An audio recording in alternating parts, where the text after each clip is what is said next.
Hello, everybody. This is Professor Pegah and this is interviewing with Professor and Dr.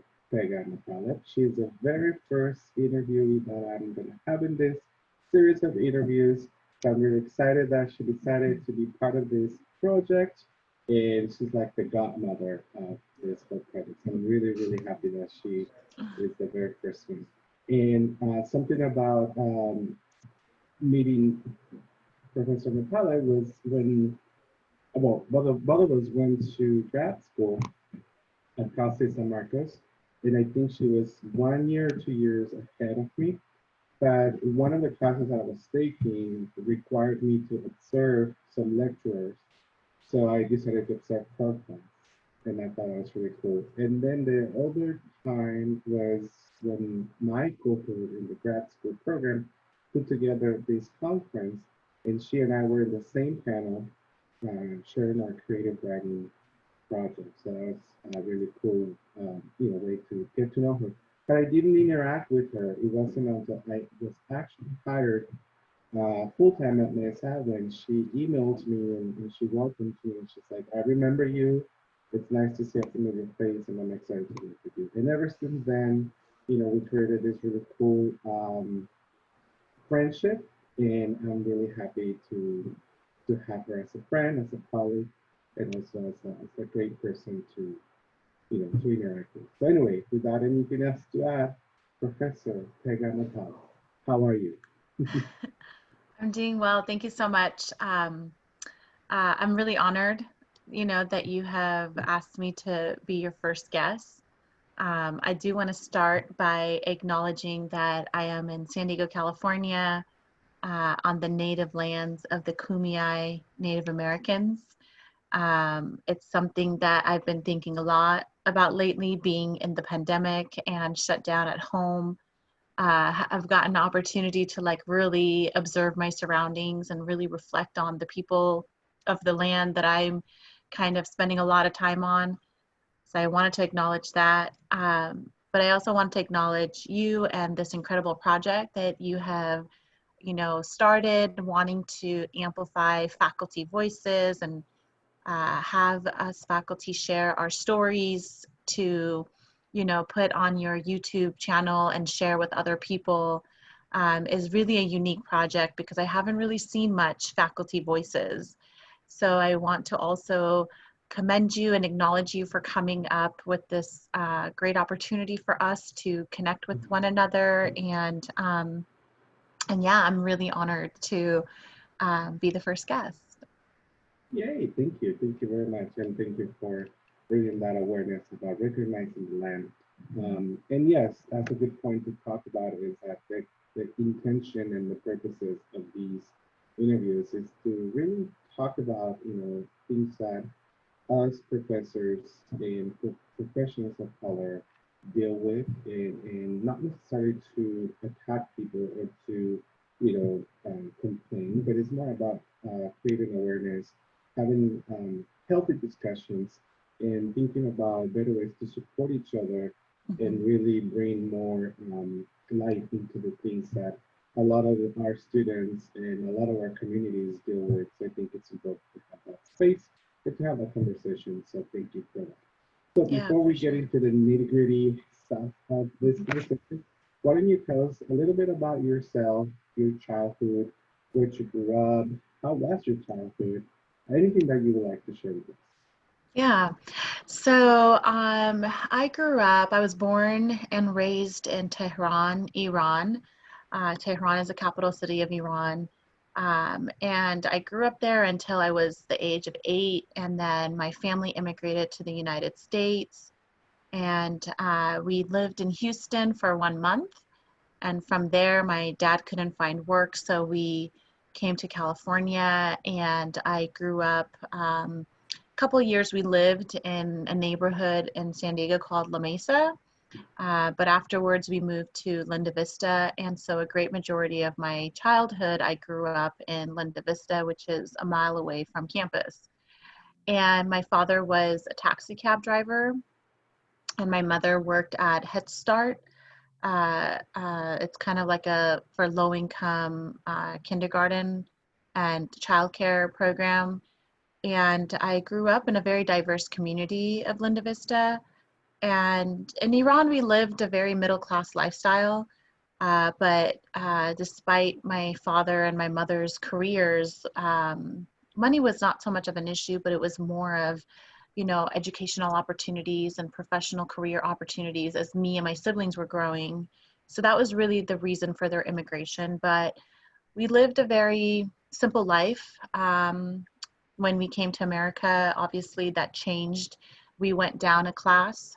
So I grew up in a low income family where, my parents worked and they did their best to provide roof over our heads and, shelter and clothing and food.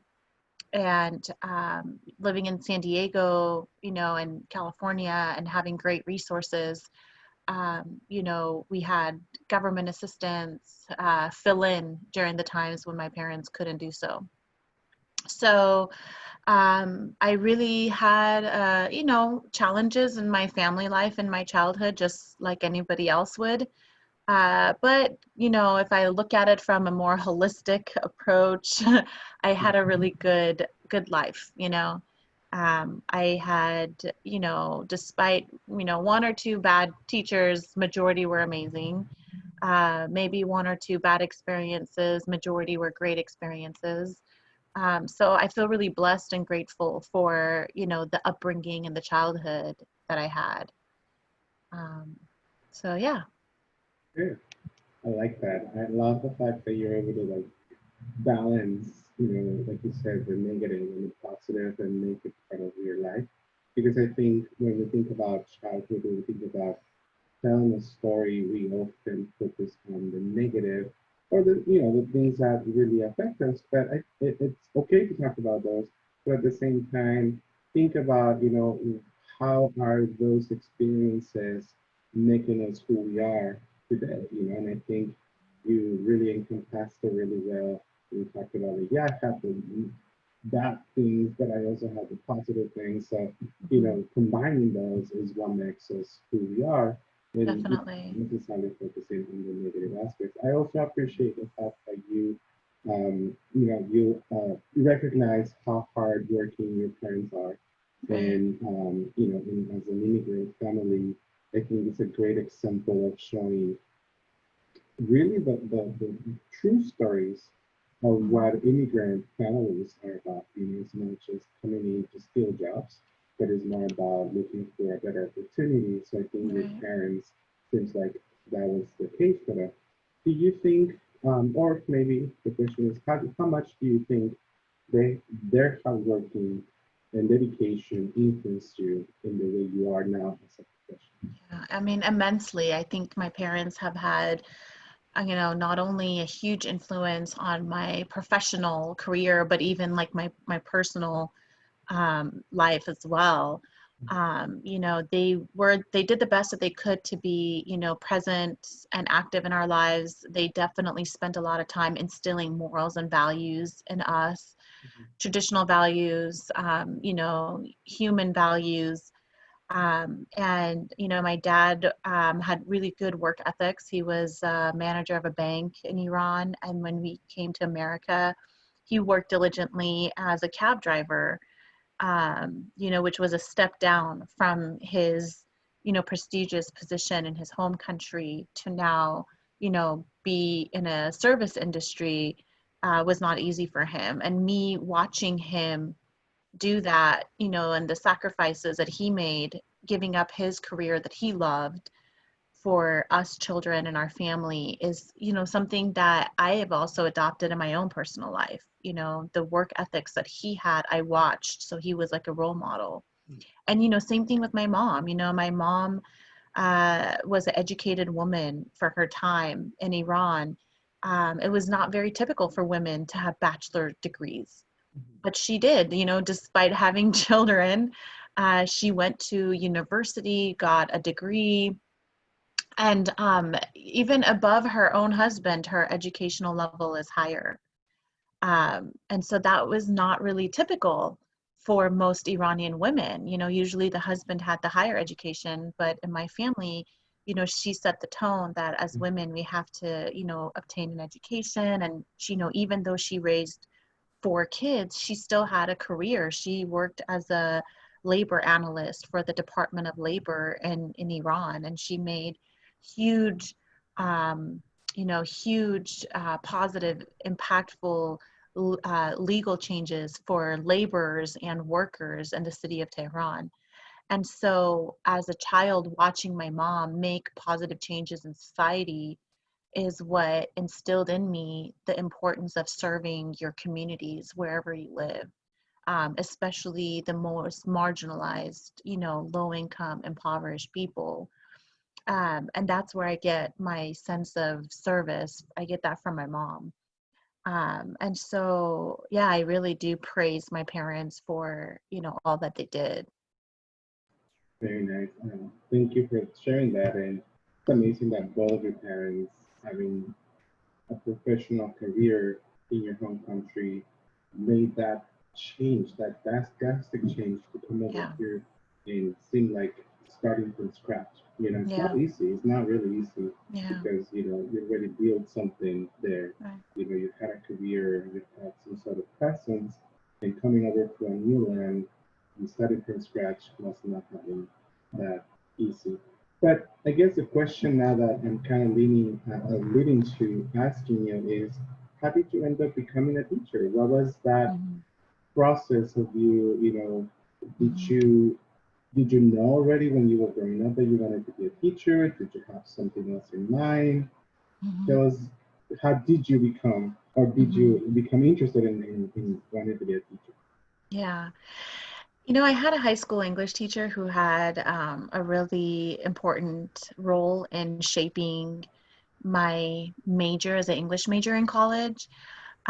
She opened up the world of literature to me, and I became fascinated by the fact that I could get paid to engage with literature with young people and work on reading and writing and be in a profession to get paid. So, you know, she was the one who really opened up that world to me.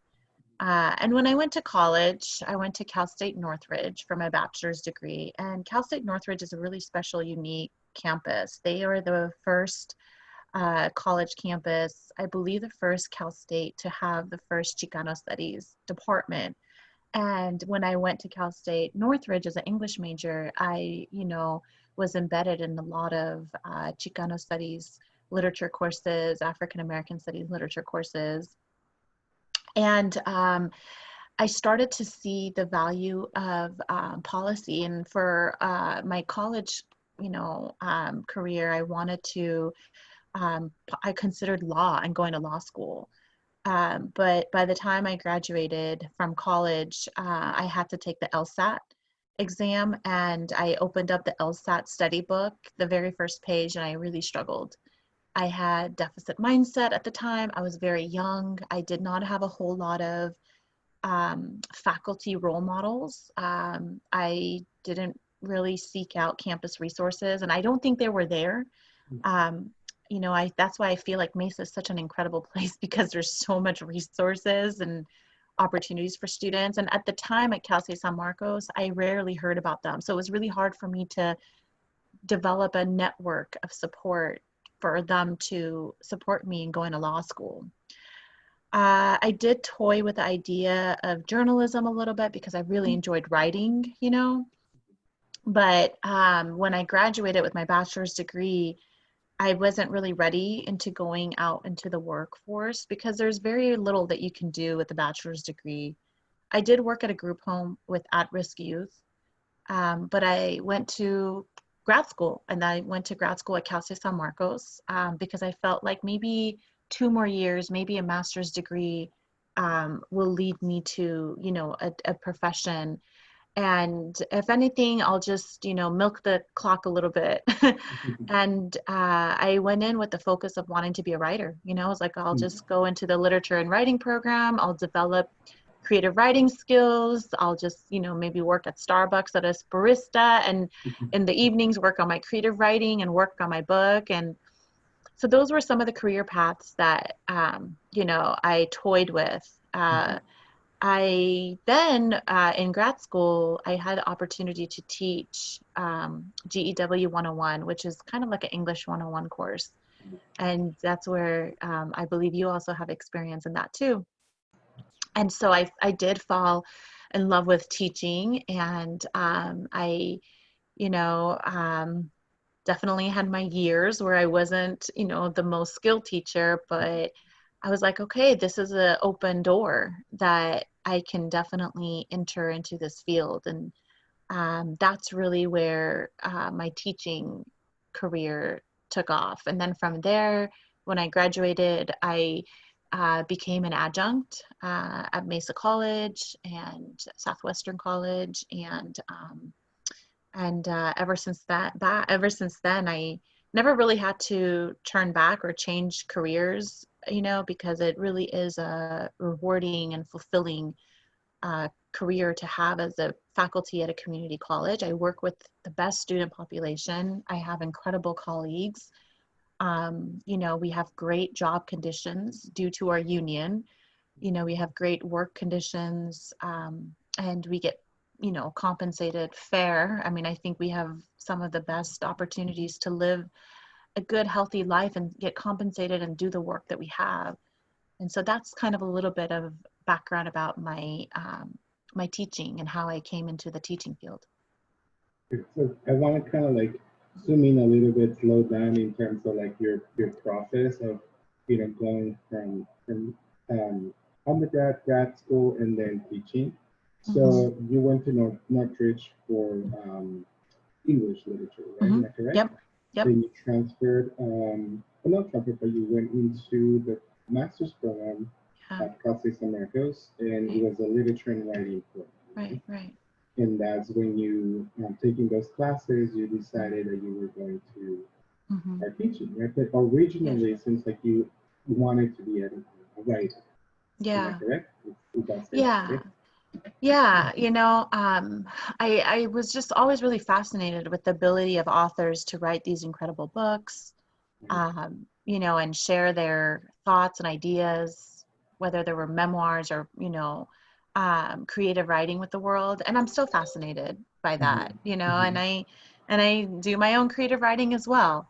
But a big chunk of my time is spent on my career as a professor. And I guess I forgot to mention that I did go to UCSD to get my doctorate degree as well. That's You know, yeah, I guess that's something that I don't really, right. um, you know, not that they were not memorable years, but they were important years of my life. You know, I worked really hard. I went to class for 3 years, my doctoral classes. I wrote a dissertation, ran a study, and, you know, did all of that. Um, I got a doctorate in educational leadership, and it's something that, you know, um, I try to, you know, show my students that, you know, there's educational levels in every, you know, time periods of our lives, and we're lifelong learners. At this point in my life, I don't think I'll be going back to school for another degree, but never say never. You never know. Right. Um, you know, but I was always in the humanities field, you know, so I didn't make any drastic changes, but yeah, like you know, teaching was on my mind, and then writing, and then law, you know, and then Mhm. journalism a little bit, and then back to teaching. So I always stayed in the same Same ballpark, field. Yeah. you know, and I suppose I can do all of those careers now if I wanted to. Right. You know, I didn't go from, you know, an English major to like a biology major, you know. Mm. um, but yeah, I guess Yeah. I did consider some my options. Right. That's a good point that you're bringing up because I think a lot of people that I talk to and I share my experience with English and literature and creative writing, they seem to think that it's just that oh, you're Mm-hmm. just going to be writer or you're just going to Mm-hmm. be a teacher. But Mm-hmm. you also mentioned that you could actually go from an English major into law Yeah, school, right?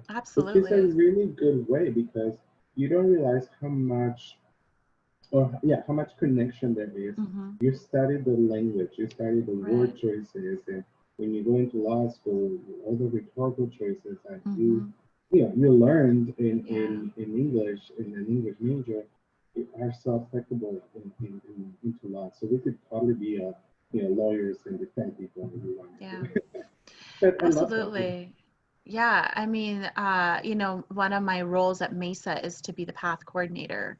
PATH stands for Preparing Accomplished Transfers in the Humanities. And in my role as a coordinator, every semester, along with work-based learning and some other, campus agencies, I collaborate with them to put together a careers in the humanities panel. Mhm. And in doing this task, I've learned that everybody, regardless of what discipline, even in the STEM discipline, especially in the STEM discipline, could benefit from having a foundational background in the humanities. There's been so much research done lately by the medical field wanting medical students with a humanities background in Mhm. engineering, in, technology fields, pharmaceutical fields, because, our discipline of humanities provides not just interpersonal skills, but analytical skills, human skills, empathy, morals and values, critical thinking skills on a human level. So these skills can transfer to any profession, Mhm. in the business field, in technology and science, math. And I think now in our time periods, humanities is needed more than ever. Absolutely. I agree. So that's what I feel really grateful to have naturally found this discipline. When I went to college, my very first semester, I declared as an English major. I never changed. I Mhm. know a lot of students struggle with that. They don't know what they want to do, what they want to be, but I guess I was lucky in the sense that I kind of already knew. Yeah. And I think that's a good point also that choosing a major sometimes we are influenced by our parents, our family, or other Mm-hmm. people, and maybe Mm-hmm. mainly what makes one man. I think that's kind of Yeah. like the main Mm-hmm. driving factor that a lot of people make choices about their major. But I Yeah. think the other thing for those of those students who are still struggling to figure out what they want to do, I think one thing that you want to think about is that what makes you happy at the end of the day. What is Yeah. the one thing that you love doing? In the morning when you wake up, Mm-hmm. you're excited to go into that Right. area. But for us, we always are excited to go into teaching Right. every morning. That's what you want to do, right? So I think that's a Yeah. good point that you're bringing up as well. So let me back up a little bit, and I Mm-hmm. want us to talk about. I want you to tell us once you got your degree, your master's degree, you Mm-hmm. knew you were ready to teach. Well, how did you end up teaching? How did Mm-hmm. you get Mm-hmm. a teaching Mm-hmm. position? And what was the very first day of your very Mm-hmm. first class? What was it Yeah, yeah, I think we faculty never forget our first day. But after I got my master's degree, it was during the recession. It was in 2008, like? and a lot of schools were furloughing, and there wasn't a whole lot of off opportunities for adjunct professors, and most professors become adjuncts first, and then if they're lucky and blessed like I am, they get a full-time job. But God, I taught in GEW 101, which was great because I was able to create a teaching experience, things to put on my CV. Um, I I actually put together like a teaching portfolio that I learned in grad school, and I Mm, physically dropped in on John Gregg, the department chair at Mesa, knocked on his door, and I told him I wanted to be a teacher at Mesa, and he was really good to me. He said, I don't have any classes to offer right now. We're in the middle of cuts and recessions, but you can stay in touch with me. And I actually stayed in touch with him for a year and a half. mm, Every semester I would email him and express my interest in teaching. And after a year and a half, he had one class to offer me. And then from there, I, found out that Southwestern College was also in need of adjunct faculty, and I emailed the chair there, and she offered me a few classes. So before I knew it, I had, you know, 3 classes at and 2 classes at Cal State San Marcos and GEW, uh, 3 classes at Mesa, 2 classes at Southwestern College. And meanwhile, you know, I'm driving from one campus to another, being a freeway flyer, trying to kind of put together a full-time job, you know, working on 3 different campuses. At some point, I even did a couple of classes at Ashford, a couple of classes at University of Phoenix, you know, and so as an adjunct, you do what you can. And those were some of the most challenging times of my career, you know, devastating in the sense that I was doing it so much. And I was like, is this going to be the rest of my life, you know? And then eventually budgets got a little bit better, and California community colleges, you know, got more funding, and English department at Mesa opened up some positions, and I applied. And I was just so grateful and fortunate to be able to get a full-time position, you know, after 4 years of being an adjunct. So, you know, it's not easy. It's not easy to, because, you know, our field is so wonderful that we don't have a high turnover, you know, and we have colleagues who work really hard in maintaining their career so they don't, you know, leave and open up opportunities for newly graduate students to get these teaching opportunities. So I really feel not only blessed and grateful, but I feel like I hit the jackpot. You know, it really feels like you hit the lottery. So that's a little bit about my teaching and how I got my teaching positions. Yeah, that's amazing because it's a lot. You know, it's not easy to go into all these other classes in different places, and each college has its own organization style and way Oh of yeah, doing things. So it's really difficult to keep track of all those yeah, things, right? And yeah, definitely, I remember sometimes, you know, I would say something about Palomar, and then I was near Costa. And wait, no, mm-hmm, I'm not here. So yeah, it's definitely a challenge. But I also mm-hmm, appreciate that you're sharing with us how you went out there. You know, you didn't wait for people to tell you, yeah, hey, do you want to work with us? You actually went out there and yeah, say, this is what I do, this is what I can do, do you have a job, and be right, persistent. I think that's a yeah. really good key. Yeah, absolutely. I mean, like the saying goes, you know, closed mouths don't get fed, you know, and as an adjunct, you have to work really hard to make yourself shine and stand out. Mhm, mhm. You know, you have to show your campuses your strengths and what you bring to the table. And I know most people want to be humble and they want to, you know, be natural. Um, but I think, you know, making relationships, making connections, joining committees, joining groups on campus for you Mhm, to, you know, really, for people to really see what you have to bring to the table, mhm. I think is really important.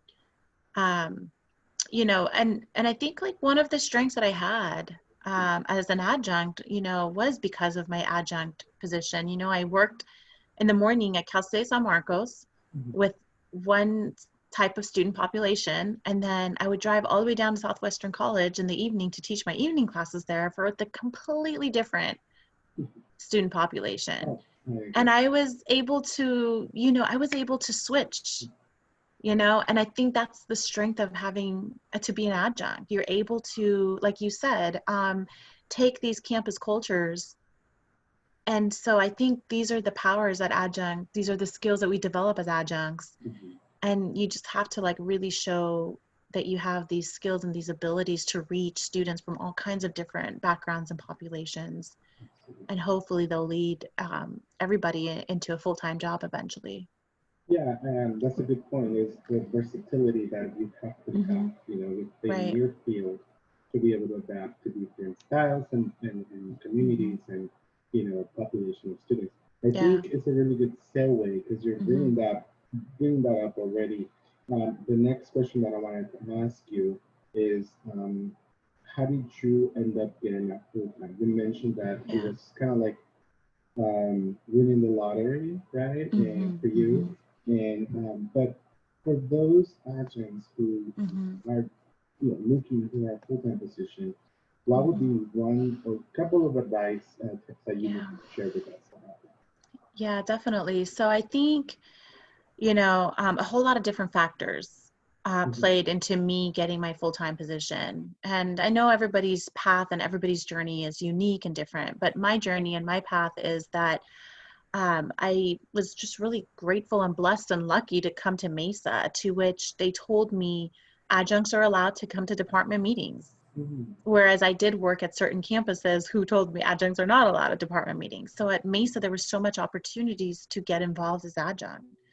So I would go to department meetings when I could. At department meetings, they would say, like, who would like to get involved in this project or that project? And so I would raise my hand and, to the best of my ability and time, I would, join committees or groups, attend events. And then I started to, do stuff in the classroom and say, like, oh, I can take this stuff that I'm doing in the classroom and make it a campus-wide event. And so as an mhm, adjunct, I started to kind of organize campus-wide events. And I met incredible colleagues who, like Wendy Smith is one of them. I mhm, consider her my teaching mentor, my teaching godmother. mhm, She started to um, invite me to go to conferences with her. And then next thing you know, she invited me to, present with her at conferences. And I just always took those opportunities. And most of the time they were not paid.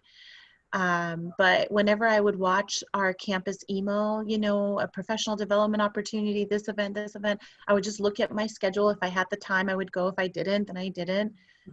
So there were a lot of things that I had to do to develop my teaching skills, develop my CV, so that when I got an interview, an opportunity to do the application and get invited to an interview, I had so much to write about. I was mhm, able to say, I went to this conference, I presented on this, I was involved in that.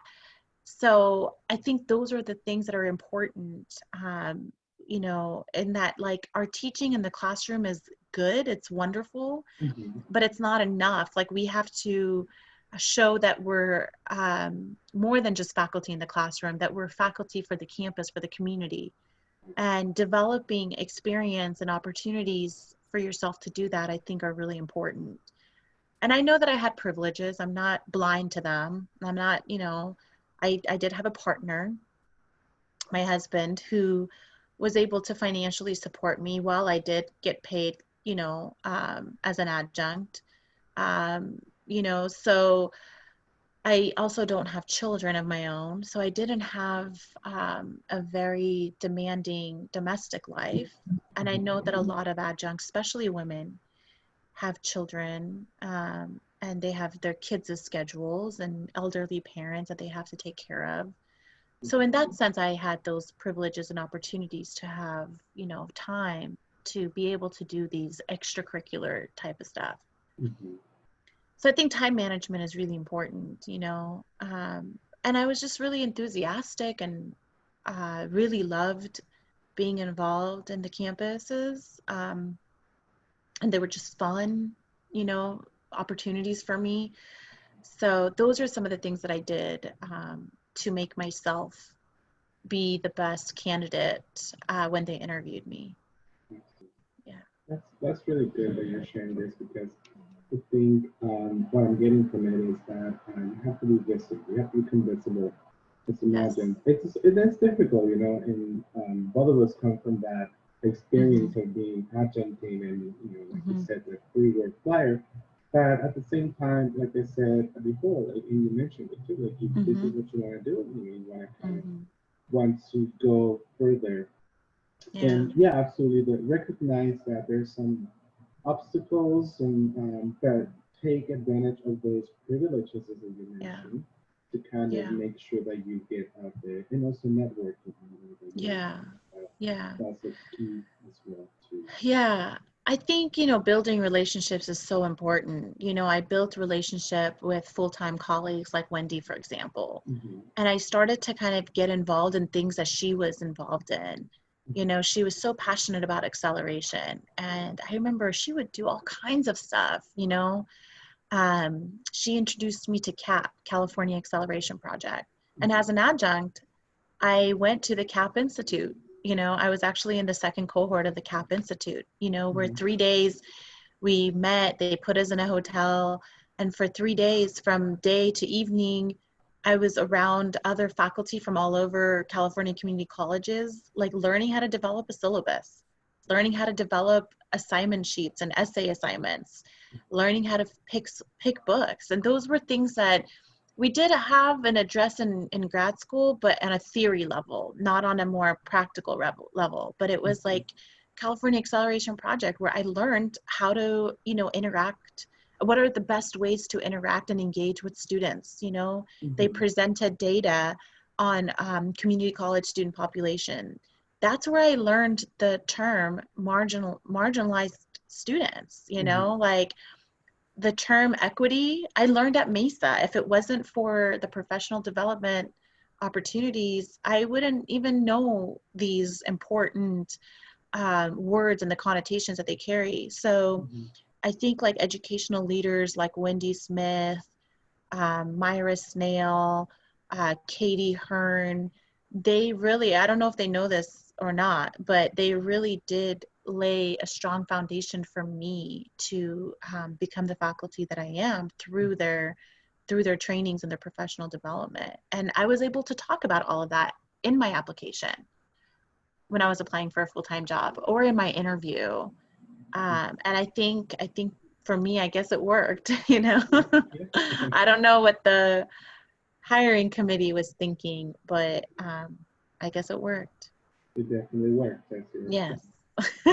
You're now we're moving into something that I wanted to talk about in terms of the challenges. You kind of touched on those a little bit, but Mhm. we could talk about more in depth with the challenges that you, as a professor, woman of color, teaching English, composition, literature, creative writing, have Mhm. faced in your career. What would be some of those challenges that you could share with us?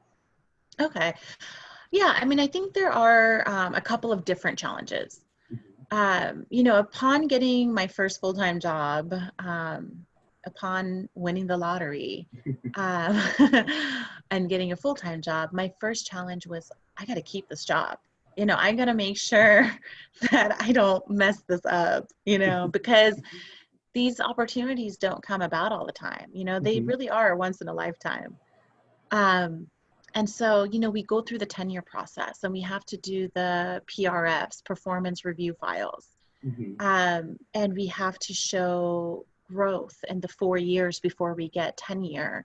And we have a committee that observes us and judges us and, you Mhm. know, approves whether we go from first year to second year into third year. So that was a challenge because you know, a lot of people say, why do you do so much? Why do you do so much? Why are you so involved? And I love being involved, and it is my personal choice, but there is a little, you know, small part of me in the bottom of my stomach that says, if I'm not working hard, twice as hard, Mhm. maybe twice as hard as a white female Mhm. colleague, maybe they might take this job away from me.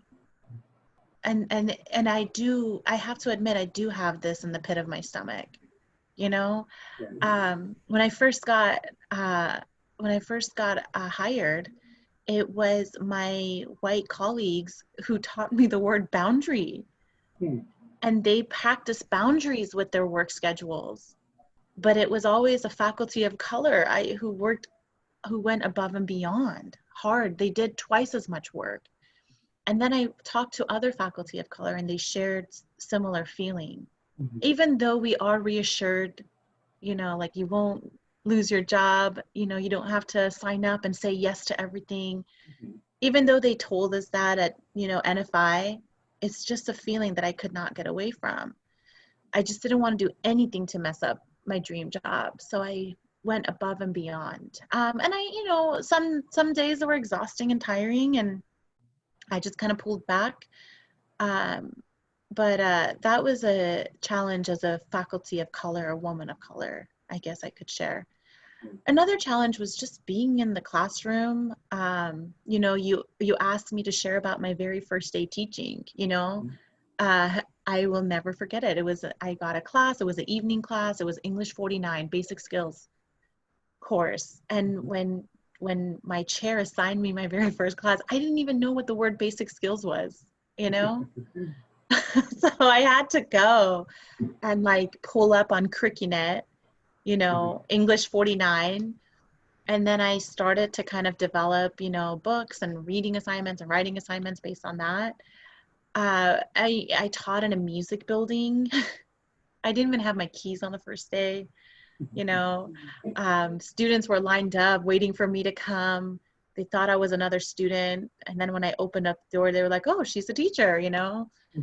I had a stack of syllabi and I was trying to open the door at the same time and nobody would help me. And I had to put the syllabi on the floor and I was flustered. And then there's a piano in the middle of the classroom and I would just kick my knee on that damn piano all the time.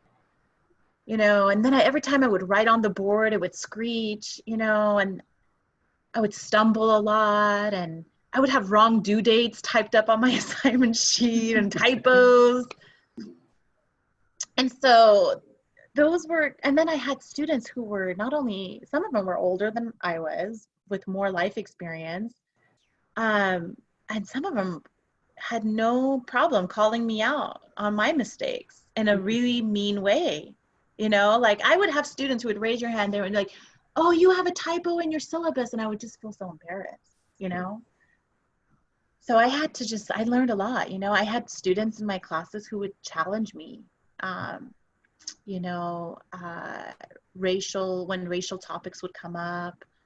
And I had to like learn classroom management.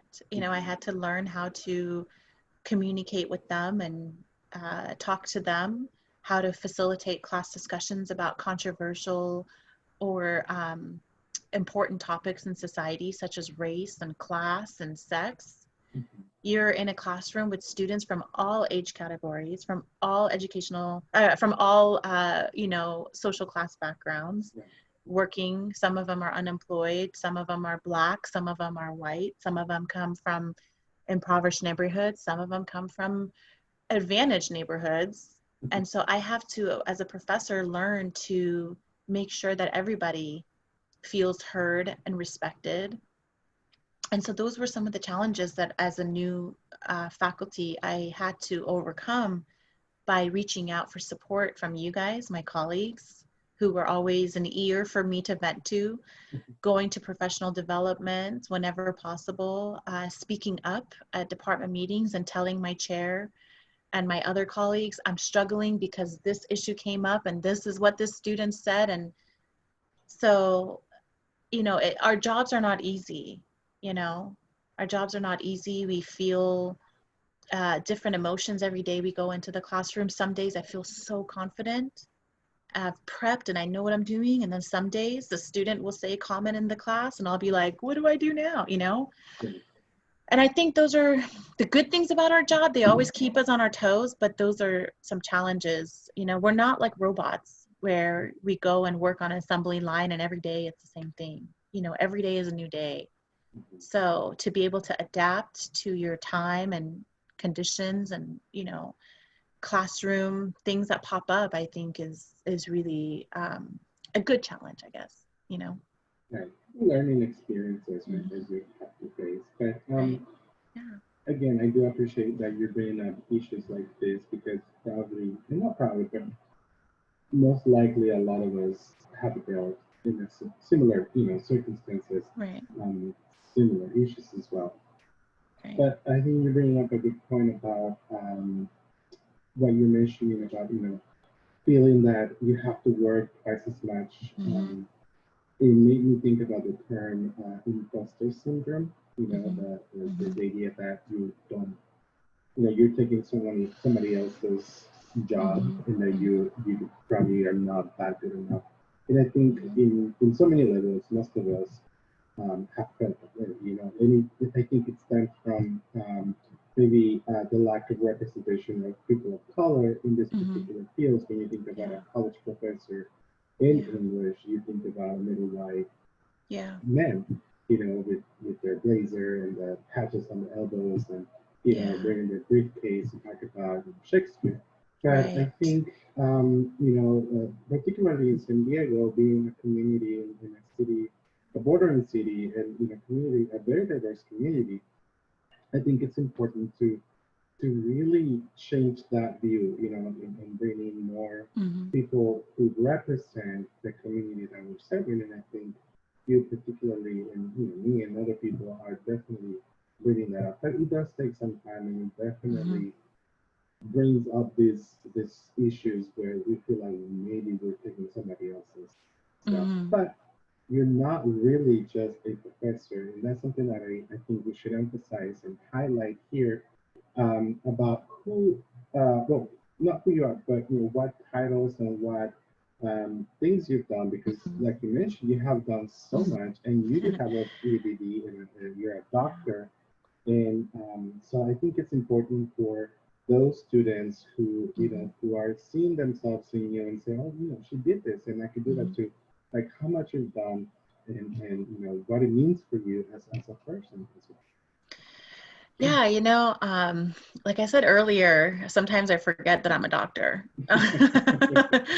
um, because I feel as though, going to a doctoral program and going to classes and doing a dissertation and getting that degree, I think is really good, commendable work.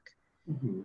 Um, but I also feel that at the same time, the title of a doctor has a um, elitist connotation, and this elitism puts a barrier between me and my students.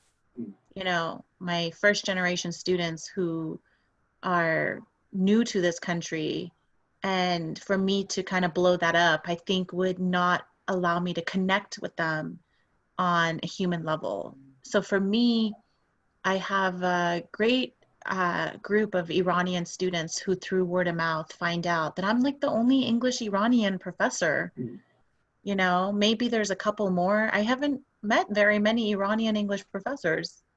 So they hear about me, and through word of mouth, they tell me, I heard about you from my Iranian friend, and they do enroll my classes and they speak Farsi with me.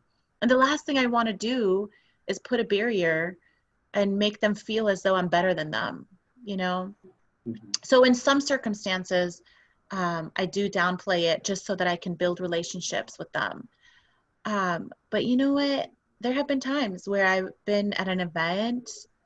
Maybe I was a speaker at an event, or somebody introduced me and they used the word and the title Dr. Pegah. And boy, I see those faces, and those faces do light up. Yeah. I do feel like people take you or listen to you or look at you differently with that title.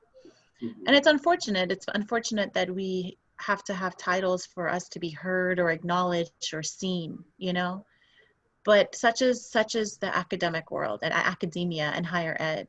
Mhm. Um, I have done other positions at Mesa. I was a former writing center coordinator. I was a former honors coordinator. And these job opportunities allowed me to step outside of the classroom for a while. And I guess it's called leading from the middle, Mhm. do leadership positions where I'm still kind of faculty, but I can dip into the world of administration a little bit.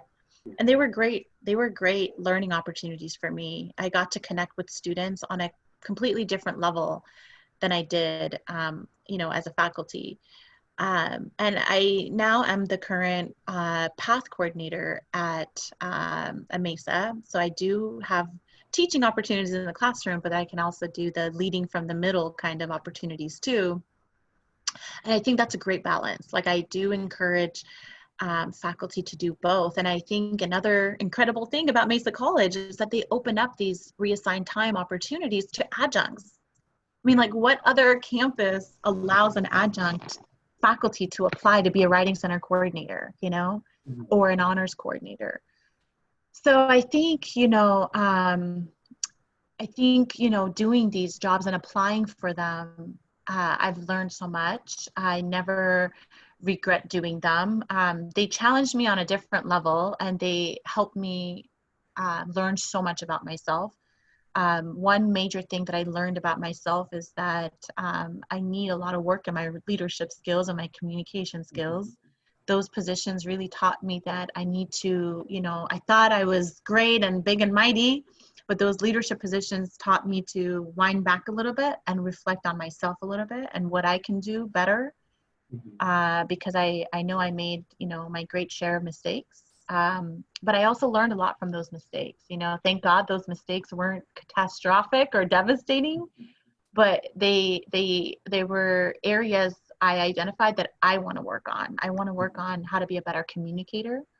I want to work on how to manage my time better.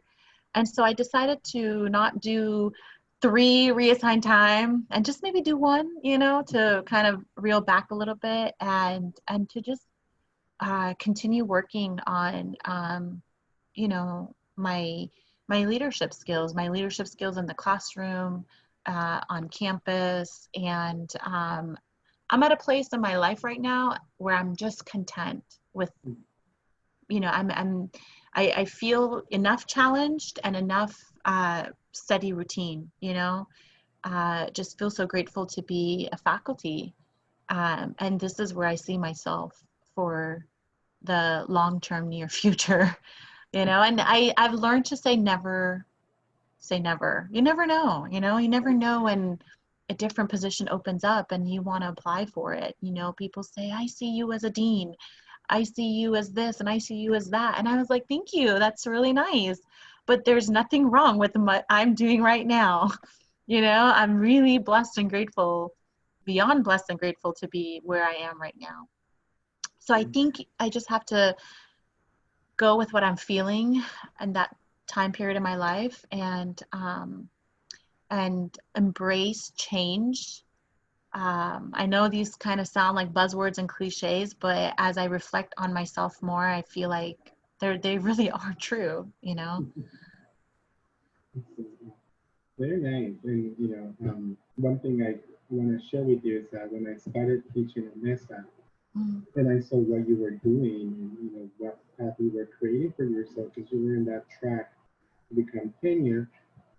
I was like, that was a super great way for me to say, okay, that's what I could do too. That's what I Yeah. should be doing as well. So thank you for like paving the way, for other faculty like me, who started teaching, later to get and excuse me, and really show me, this is how you could do it. Because that what I've learned from it is that you build bridges. You know so many people, um, counselors, administrators, people from the district, people who are, around you. And, it's good to know them because sometimes you need that contact, you need that, interaction with a lot of people. So, thank you for doing that for me, Yeah. particularly because you did show me the way. Well, you're very welcome. And maybe I did it for you. I didn't know I did it for you, but you know what? People like Wendy Smith did it for me. I just watched her, like I remember, I don't know if I was an adjunct or if I was full-time. I was just a brand new full-time faculty. And Wendy was writing the BSI grant, the Basic Skills Initiative grant. $2.5 million she brought into campus. She didn't have to do that, and she was happy being a faculty. But I saw how passionate she was for basic skills students. And then I saw her working so hard on the weekends, putting the grant together. So you say that you learned it from me. Well, I learned it from her. And I just feel like that's why we have such a great department, in that we have colleagues and we are able to inspire each other, and to come to realize our strengths. In the past few years, I've noticed that your strength is really in ELAC. For you to develop the ELAC assessment that has now positively impacted the lives of our incoming ELAC students to be placed in the right class, that's no easy feat, and for you to, collaborate with others on campus and take the lead on that. It's just so inspiring to see that we all are doing our own little things, but our own little things make such big impacts, and I just hope that we continue to uplift each other Yeah, and support each other in our projects. You know, you and my other colleagues support me in Path, and you know, we go to each other's events, and we, you know, hey, can you share this with your students? And you know, now we're also collaborating on Mesa Reads, you know, so we're just doing such amazing things that not only fulfill us personally, but also our students as well. So I that's why I feel like I can't complain. There's, you know, so much to be grateful for. Well, that's amazing. And one thing that I always am curious about learning from other professors is what would you do if you weren't teaching your profession? What would be that profession that you would be doing instead of teaching? I begged my husband to support me to go to law school. You Mhm. know, now I have the resources, the tools. I would really love to go to law school. I use Brian Stevens' book, Just Mercy, a lot. Mhm. I'm just so fascinated with people like him who use law and policy to make positive changes in the lives of the people who society has kept in the shadows for so long. Mhm. Um, you know, but you know, going to law school and leaving my amazing life, you know, it's not so easy of a decision. And you know, when I was in my doctoral program, my family didn't see me for a long time. I don't think my family could take me, you know, starting a brand new profession. But Mhm. law is definitely something that I always dreamed about. Um, and I don't think that I would want to do anything else, you know. I'm really happy. I don't see myself doing anything else. I really desire to be a mother. I think I know it's not a considered, you know, a professional career, but I think it's one of the most important jobs in society that women do not get enough credit for, and that's really unfortunate, especially in the state of California. Um, you know, I guess that's another job that I would really, really like to have the opportunity to do. And I'm sure you would be an amazing mom because you're Yeah, so compassionate, you're I so would, caring, huh? and you would be so overprotective. I can see that Oh my already. God, I would be all over them. Yes, I can Yeah. tell. Yeah, you have that quality, and I think that what makes you the teacher that a lot of students want Hmm. to have because you have that compassion, that affective domain that we talk Hmm. about. That you Hmm. care for your students, and in a way you're bringing those qualities of your Hmm. mom into your classes, and I think Hmm. that's a Yeah. really great attribute that you Yeah. have. Yeah. Great. You Yeah. mentioned the book that you're reading, which is a really good book that people Yeah. should be reading. What other Hmm. books are you reading? Oh my God, I have a pile of them over here. So I just finished reading this incredible book called Eating Chinese Food Naked.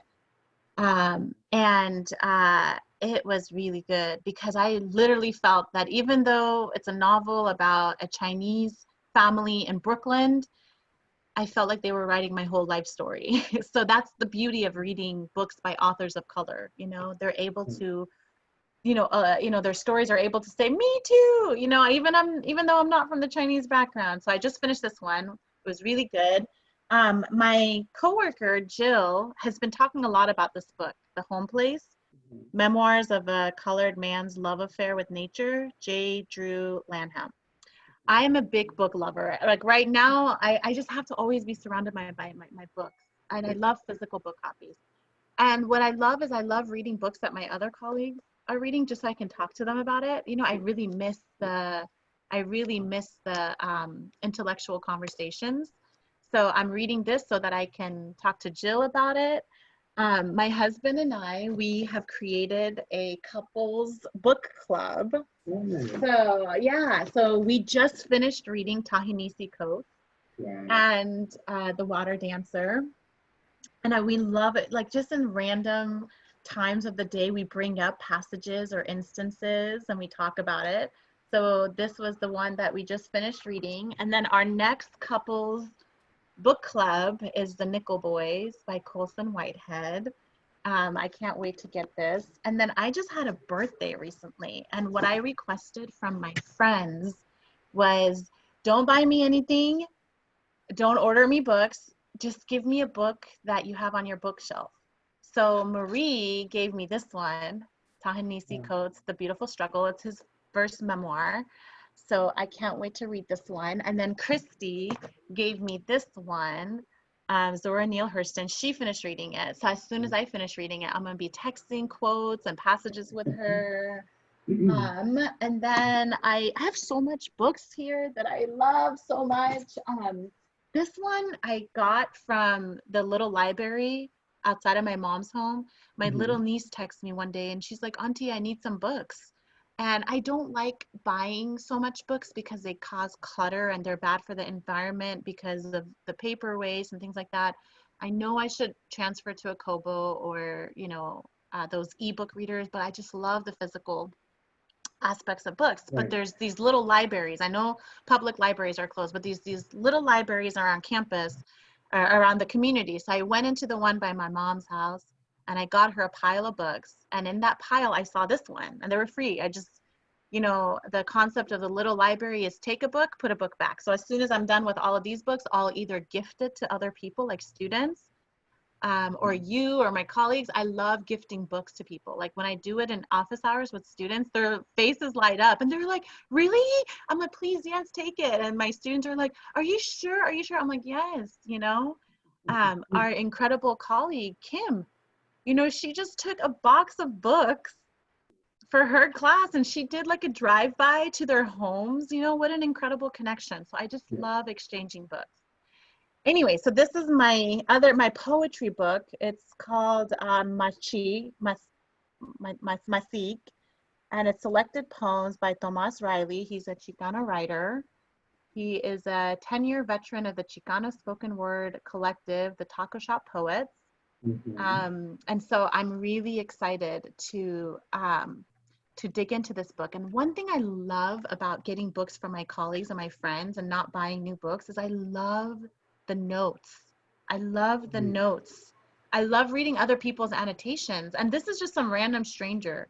And it has all of their annotations. So I feel like, it's a little bit hard to read, but I feel like not only am I making a connection with the author and the text, but I'm making a connection with some other person, Yeah. And so like these things just really excite me, And so these things are really what fill my soul, Marie's book, the one that she gave me, she's so funny. She also added 2 masks. Because right now we're in the pandemic. You have to. That's your new bookmark, I love it. So, like I'm just a simple girl, all you have to do is just give me books and yeah, I'm happy, I love that. This is amazing. I love the fact that you're kind of recycling and exchanging. I love that. Yeah. I should be part of that because I don't do that. As we wrap up this interview, which has been amazing, I have so much fun talking with you. What would be your advice for that student who's thinking about becoming a teacher? Going through that path. What would you tell that student? Yeah. I would tell that student, first and foremost, it's not a cliche, but teaching really is a labor of love. We don't go into it for the money.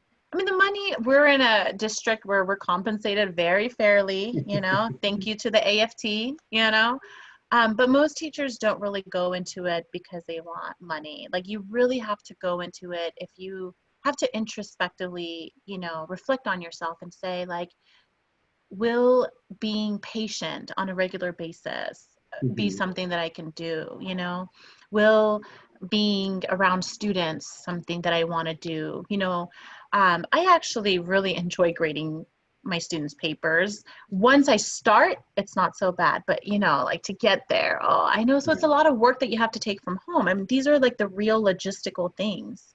Like as teachers, you may have summers and some time periods off, but you got to work on the weekends with grading a lot outside of the classroom. And then there's a lot of prepping. So I think like if these things bring you joy and make you happy, then pursue whatever you have to do to become a teacher. I do say, like, pick a student population that you think you would enjoy and do some volunteer work, you know, at the school. If you want to be a fifth grade teacher, go and find a volunteer opportunity to be in a fifth grade classroom, not just for a day, you know, but like ask to see if you can do it for 6 months as it's kind of like an internship or a TA position. See if that's like really the environment you want to be in. You know, you don't want to go through your bachelor's degree, your credential, your master's degree, and then get into your first classroom only to realize it was not for you, you know? So I always tell students who want to be teachers, like, you want to teach high school, go and do some volunteer work, tutoring work, be around high school students, not just for a month, because that's honeymoon period, but work for a 6-month period, you know, 7-month period. And I would tell them, like, if you really get excited about students learning and growing and building relationships, if those things make you happy, then go and get your bachelor's degree, go get your credential, go get your master's degree, and never take no for an answer. You know, like, budget cuts are real. They do happen in our districts. And if they say, sorry, we don't have a job, we don't have class, keep knocking on that door. You know, one of the things I said to John Gregg, who was the scheduler chair, was, is it okay if I stay in touch with you? I know you don't have a class, but can I please, you know? And he was like, yeah, you know, and a year and a half, I could have completely gone to a different profession, but, you know, be persistent. People don't mind if you're asking for mentorship. People don't mind. They're actually, for the most people actually are honored, you know, that you want to follow along and tag along with them. And I think those are some things that, you know, I would tell my student who wants to, you know, be a future teacher, future educator. Very, very good wisdom. Very wise comments. I love that. Thank you so much, Pegah. This was an amazing interview. I loved everything you shared. I am so happy that we can talk about this and that you're open to having this conversation with me. So again, thank you so much for that. And is it okay if I leave some of your contact info, like a Twitter account? Yeah, absolutely. Yeah, for sure. Email me. And thank you so much for picking me to be your first guest. It really is an honor because I just feel like we have so many stories to tell, you know? And right now we're in a pandemic, we're home, we're bored. So to have some interaction with one another is great. And I know you're going to do incredible things with this project that you've been telling me about. And I can't wait to see, you know, where you take this stories of your colleagues and faculty. So, but I will always have bragging rights and say, you know, I was Jorge's first guest. So, definitely, yeah. And I can totally see a part 2 and a part 3 coming up. So yes, maybe part 2 we can talk about books. You know, maybe you and I can read a book together and then do a book talk. Or we can talk about your writing. Yeah, and yours too. Yeah, so we can talk for about the sure. amazing work that you do. That Well, would be again, so thank you fun. so much, and I cannot wait to see what other things you're going to be doing, and hopefully we'll have a second. Thank you. Mwah. Giving you a big hug and kiss. Yes. See you. All right. Have a great day. You too. All right. Bye.